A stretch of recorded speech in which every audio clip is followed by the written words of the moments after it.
दोस्तों इस वीडियो में हम हाजिर हुए हैं ये चर्चा करने के लिए कि आखिर महागठबंधन में एआईएमआईएम यानी असदुद्दीन ओवैसी की जो पार्टी है वो शामिल होगी या नहीं होगी।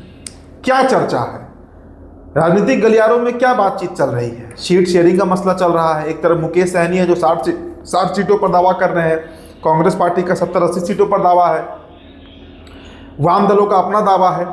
तो उस बीच एआईएमआईएम को कैसे सेट करेंगे तेजस्वी प्रसाद यादव। पहले आपको बताते हैं कि दरअसल बातचीत क्या चल रही है, मतलब क्या ऑफर किया गया है तेजस्वी प्रसाद यादव की तरफ से और क्या डिमांड रखा गया है एआईएमआईएम की तरफ से।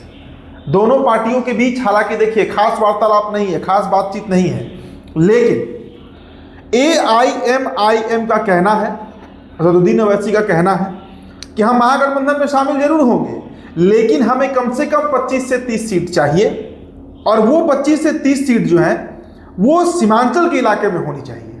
मतलब जो किशनगंज का इलाका है, जो पूर्णिया का इलाका है, कटिहार का इलाका है, अररिया का इलाका है, उस इलाके में एआईएमआईएम अपना कब्जा चाह रही है। क्योंकि वैसे इलाके हैं, अगर किशनगंज की आप बात कीजिए तो वहाँ की 2/3 आबादी मुसलमानों की है। 2/3 मेजॉरिटी वोटर्स जो है वो मुस्लिम वोटर्स हैं। आप पूर्णिया की बात कर लीजिए, करीब करीब 35 से 40% मुस्लिम है। आप अररिया की बात कर लीजिए, फॉरबिसगंज की बात कर लीजिए, बड़ी संख्या में वहां पर मुसलमान वोटर हैं। तो वहां के कई सीट ऐसे हैं जहां पर सीधे तरीके से हार या जीत मुसलमान ही तय कराते हैं। उस इलाके में एआईएमआईएम ने जो प्रदर्शन किया 2020 में, कई सीटों पर वहां पर जीत हुई, कस्बा में हुई, अमनौर में हुई, दमदाहा, कई सीटों पर एआईएमआईएम जीती, करीब 5 सीटें वहां पर जीती। और एक बड़ा मैसेज एआईएमआईएम ने बिहार में दिया कि मुसलमानों के पास एक मजबूत विकल्प असदुद्दीन ओवैसी के रूप में मिल चुका है। एक बड़ा सेटबैक, एक बड़ा झटका भी था तेजस्वी प्रसाद यादव के लिए। 5 सीट तो जीती ही एआईएमआईएम, लेकिन 2 दर्जन सीटों पर राजद को हरा दिया गया। मतलब वहां के जो मुस्लिम थे उन्होंने मीम पर भरोसा किया, न कि तेजस्वी प्रसाद यादव पर। वही 2 दर्जन सीट जो है उन पर नजर असदुद्दीन ओवैसी की है, अख्तरुल इमान की है, एआईएमआईएम की है। ये तो हुआ एआईएमआईएम का पक्ष, ये उनका मांग है, ये उनका डिमांड है कि भाई हम इतने सीटों पर तो पक्के तौर से लड़ेंगे, किसी गठबंधन में रहे या अकेले लड़े, हम लड़ेंगे इस सीटों पर, क्योंकि हमारी जो वोटर हैं वही उस इलाके में है। अब देखिए कि तेजस्वी प्रसाद यादव की तरफ से क्या बात कही गई है या उनकी पार्टी की तरफ से क्या बात कही गई है। एकदम आपको पक्की खबर बता रहे हैं। तेजस्वी प्रसाद यादव का ऑफर है 8 से 10 सीटों का, मैक्सिमम 10 सीट, अधिक से अधिक 10 सीट ही तेजस्वी यादव जो है वो ओवैसी को दे पाएंगे, असदुद्दीन ओवैसी को। इससे अधिक सीट नहीं देंगे और वो 10 के 10 सीट सीमांचल के नहीं होंगे।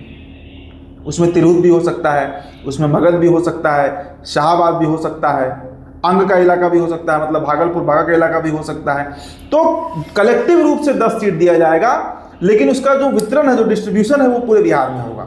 मतलब सीमांचल कहीं एआईएमआईएम का गढ़ ना बन जाए, उस डर से तेजस्वी प्रसाद यादव जो है वो सीटें नहीं देना चाह रहे हैं।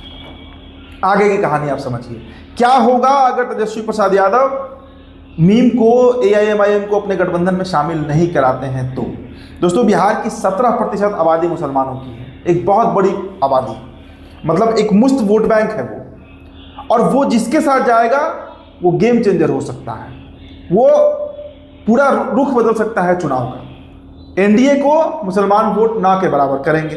नीतीश कुमार का जो तिलिस्म था वक्फ बोर्ड संशोधन अधिनियम के बाद वो भी खत्म हो चुका है। जिस तरह जनता दल यूनाइटेड ने लोकसभा में वक्फ कानून का समर्थन किया, जो अमेंडमेंट बिल था उसके पक्ष में उन्होंने अपने बात रखा, ललन सिंह हो, कोई हो, उसके बाद से बिहार के मुसलमान ये बात समझ चुके हैं कि जदयू आरएसएस की बी टीम है।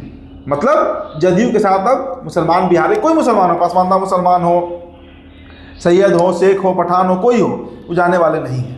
तो महागठबंधन की तरफ उनका रुख हो सकता है, लेकिन महागठबंधन में भी वो प्रतिनिधित्व जो है, वो रिप्रेजेंटेशन जो है, मतलब जब सीट देने की बात आती है तो शहाबुद्दीन के साथ क्या हासिल हुआ, मोहम्मद असलमुद्दीन के साथ उनके जाने के बाद सीमांचल हाथ से निकल गया।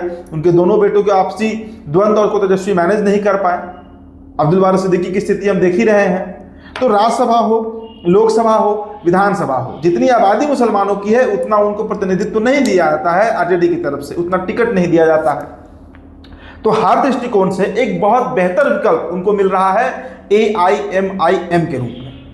तो ऐसे में अगर मुस्लिम वोटर्स उधर मूव करते हैं, अब देखिए कल गांधी मैदान में जो एक बड़ा प्रदर्शन हुआ, सभी नेता पहुंचे वहां पर, लेफ्ट के नेता पहुंचे, दीपांकर भट्टाचार्य भी मौजूद थे, कांग्रेस भी थी, अखिलेश प्रताप सिंह खुद मौजूद थे, तेजस्वी का भाषण भी हमने आपको सुनाया, आपने देखा होगा, पप्पू यादव पहुंचे।